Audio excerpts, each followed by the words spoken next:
Kita ketik. Assalamualaikum warahmatullahi wabarakatuh. Halo teman-teman, kembali lagi di channel Listiana Aula. Jadi dalam video kali ini aku mau berbagi tips dari sudut pandang kita sebagai istri tentang bagaimana agar suami kita bisa menjadi kecanduan dengan masakan kita sebagai istri di rumah. Jadi mengantisipasi agar suami nggak begitu banyak ketemu sama janda-janda di luar sana yang menyediakan warteg atau ketemu di restoran untuk makan siang yang lagi kerja. Oke, langsung saja. Karena aku percaya banget bahwa masakan istri itu, masakan kita itu bukan hanya tentang mengisi perut suami aja, mengisi perut istri, mengisi perut kita aja, tapi juga tentang menciptakan hubungan yang harmonis antara keduanya. Dalam masakan itu juga penuh dengan rasa cinta gitu, kayak menumbuhkan rasa cinta dalam rumah tangga kita. Mari kita mulai 5 tips sederhana yang bisa membantu kalian sebagai istri untuk mencapai keinginan atau mencapai tujuan agar suami kalian betah untuk makan di rumah, nggak jajan di luar.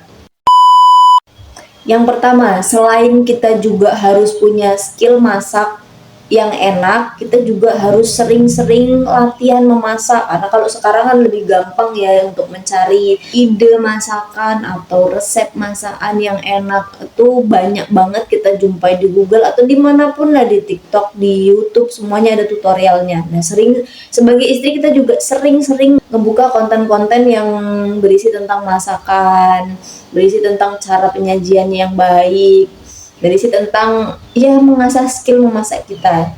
Kalau kita udah punya skill masak yang jago, yang enak, pastikan masakan kita ini disesuaikan sama selera suami kita. Jadi kayak apa yang suami kita ingin, misalnya tuh dia nggak suka sama asin banget, jangan keasinan. Kalau kamu suka asin, ya usahakan kita sebagai istri ngikut aja deh keinginan suami, pengennya masaknya rasanya seperti apa. Kalau dia dominan suka sama asin, ya banyakin garamnya. Kalau dia dominan sama pedas, banyakin cabenya gitu. Jadi kita menyesuaikan diri sebagai istri. Karena apa? Tujuan kita pertama ini adalah untuk membuat suami kita bahagia dengan masakan yang kita sajikan. Setelah itu, ketika menghidangkan makanan kepada suami, atau ketika suami mau makan, pastikan kita juga ada di sampingnya. Maksudnya kita mendampingi suami makan.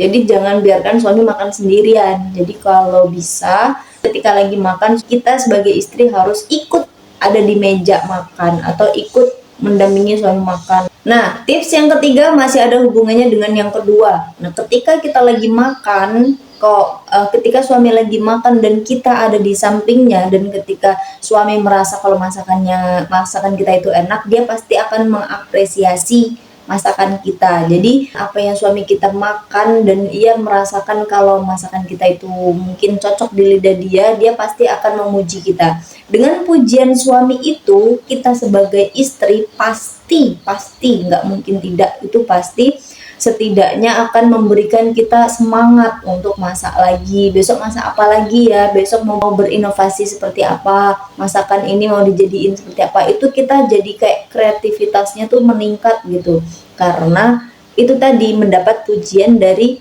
suami. Pujian itu sebegitu pentingnya, wahai para suami di luar sana. Kalau istrinya lagi masakin, jangan lupa kalau masakannya itu enak, pastikan kamu memuji istrimu, karena dengan pujianmu itu bisa meningkatkan kreativitas istri dan juga semangatnya istri untuk masak yang lain.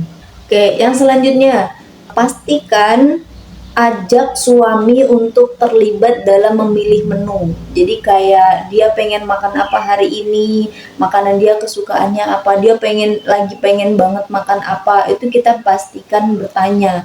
Karena ya meskipun biasanya kalau para pak suami itu biasanya jawabnya ya udah terserah gitu, terserah kamu aja, tapi setidaknya kita bertanya. Kenapa? Karena pendapat suami yang ingin makan apa dan dikasih tahu ke istrinya, itu pasti istrinya nggak perlu mikir panjang deh, dia langsung mau nurutin. Nggak mungkin kamu para suami pengen makannya ikan lele, kamu beliin tempe. Akan lebih mudah para istri itu untuk menuruti keinginan kamu, dan dia nggak bakal mikir keras, nggak bakal bingung gitu mau masak apa hari ini. Karena biasanya masalah krusial yang biasanya istri alami setiap pagi itu adalah hari ini mau masak apa, bingung. Kalau suami nggak ngomong pengen dimasakin apa. Ketika kita lagi memasak, usahakan libatkan suami dalam proses memasak. Contohnya kalau suami sibuk kerja, ya udah pas waktu lagi libur aja diajak masak bareng, atau dia yang ngirisin bumbu, kamu yang masaknya atau gimana.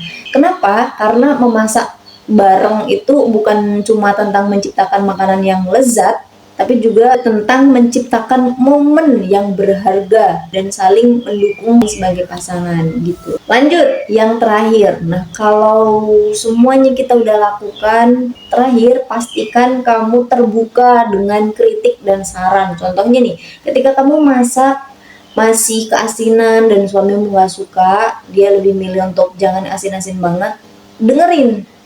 Dan usahakan setelah itu masaknya juga kita harus hati-hati sesuai sama yang suami pengen. Jadi kayak dia nggak suka pedas, jangan kepedesan.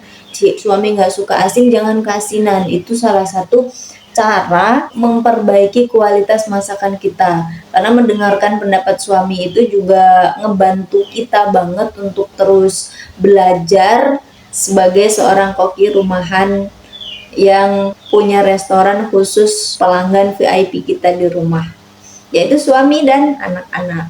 Terakhir banget ini, jaga kualitas masakan dengan cinta dan perhatian.